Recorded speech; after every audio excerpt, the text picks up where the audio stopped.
Alam mo, bata pa lang kami niyan. Close na kami ni Jonas. Kahit na mas nakakatanda ako sa kanya, sa amin magpipinsan, pinaka-close ako sa kanya. Mabait yan. Pare-pareho kami. So, ano ngayon ang sinasabi mo? Na mabait ka rin? Oo naman. Pero mas mabait si Jonas.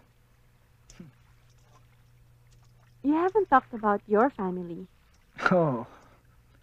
My mom's in Canada. My dad naman moved to Australia.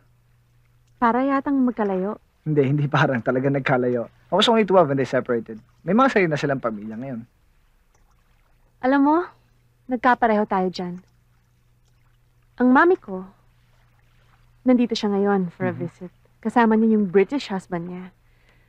Ang daddy ko naman nasa New Jersey. May girlfriend siya doon. Pinay nurse. Ang daming katulad natin, ano? Hirap nun. Alam mo, minsan natatakot nga ako na mangyari din sa akin yung nangyari sa parents ko. Ayoko yun. Ang hirap eh. Yung mga anak ang nahihirapan. Habang yung mga parents naman, they live happily ever after. Well, wala namang guarantee, di ba? Na yung taong pakasalan mo, ang makakasama mo for the rest of your life. Yeah, totoo yan. Minsan nga, mas okay na yung magkahiwalay na sila eh. Kesa naman yung pilitin pa nilang magsama. Depende na rin siguro yun sa taong pakasalan mo. I mean, he has to be the right person for you. Naniniwala ka ba na merong tao sa mundong to na talagang meant for you? Oo naman! Ikaw! Ako?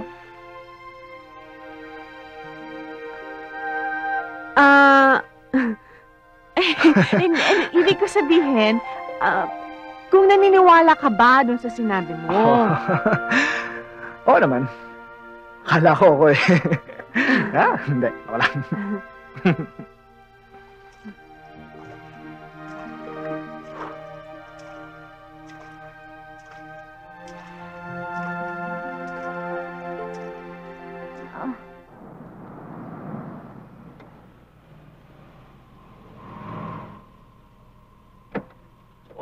Talagang gusto kong bilhin yan. Oo. Oo. Ay, oo. Alam mo naman ako. Lagi ako nangongolekta ng mga ganyang bagay. Gusto kong gawing souvenir sa bahay ko yan. Ha? Mr. Guevara, tulad nga ng sinabi ko sa yung pinapadala ko sa yung 4 na kartela, sama mo ng 7 kutsero. What can I do for you, beautiful lady? Hey, Panyero! By the way, this is my Panyero, Vito. Hola! Kumusta yung mga pinayos ko sa iyong kaso? Mabuti naman. Saan ba yung Yes? bahay ni Gimo? Si Francine, nandiyan na si Francine.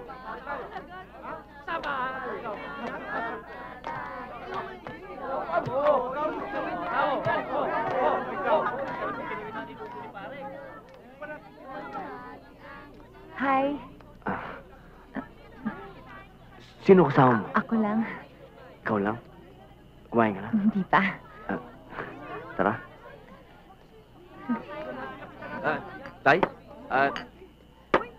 Si... Francine.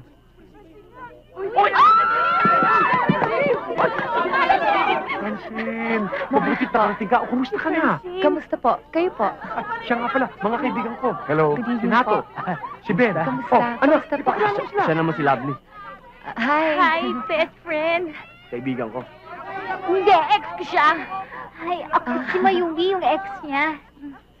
Ako nga pala si YY. Ex niya ako. Ako naman si Aling D. Si Ben, ex ko din siya. Kami ang may-ari ng grocery sa labas.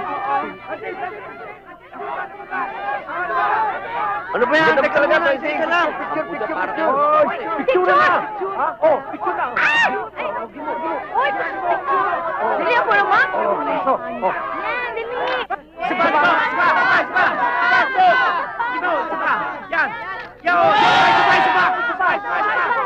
Tama na! Akin lang po! Kumusta naman kayo? Yung bisita ko? Mabuti naman Ayun yung dalaw mo. Bebang! Ulo mo. Kumusta ka na? Mabuti naman. Ay, Luding, si Bebang. Kumusta? Salamat naman, ano? May dala ako para sa'yo. Uy, salamat. Paborito ko ito. Kumusta ka na? Eto, okay lang. Ikaw, kumusta? Mabuti naman. Ang nanay mo umuwi na sa probinsya nila. Doon na raw siya magpapagaling eh. Dahil si Lito, Nakatira na dun sa bahay ng girlfriend niya. Yun ata ang gusto ng magulang eh. Pero huwag ka mag-alala, nagtatrabaho na siya. Ikaw naman, kamusta ka na?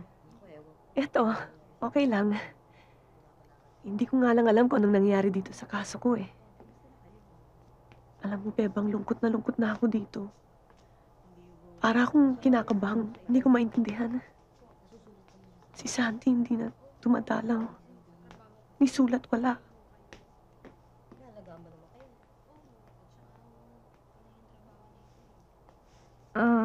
Lane,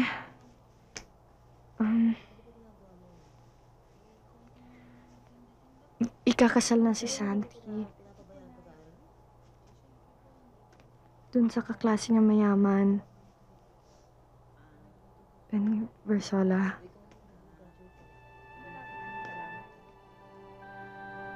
Bebang,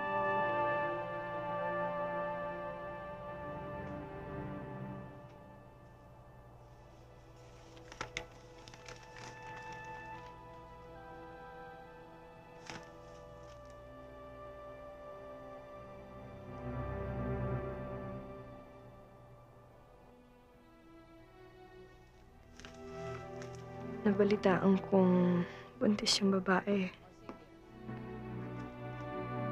Nung araw pa pala silang may relasyon. Elaine, mabuti nang nalaman mo na.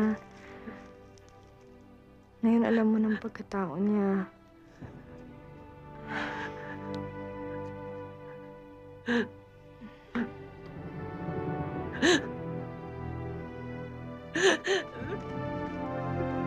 Uy, Elaine! Saan ka pupunta? Elaine! Elaine! Elaine! Elaine! Elaine! Tigil! Hindi na po siya. Hindi naman po siya tatakas eh. Ay!